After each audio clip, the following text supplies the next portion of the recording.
Yanga hawezi akashinda dhidi ya Simba. Mimi ni shabiki wa Yanga, ndakitaki kabisa na mpaka jezi nanunua na uwanjani naenda, lakini kwa hii game Simba hawezi kufungwa na Yanga. Ni lazima tu Simba atashinda.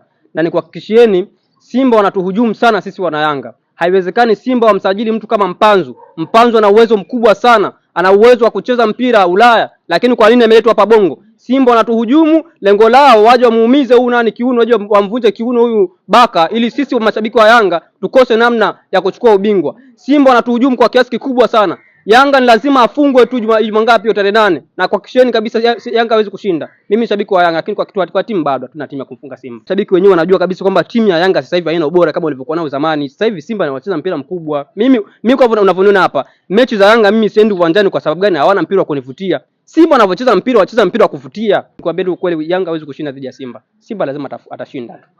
TFF wanatuhujumu sisi wana Yanga.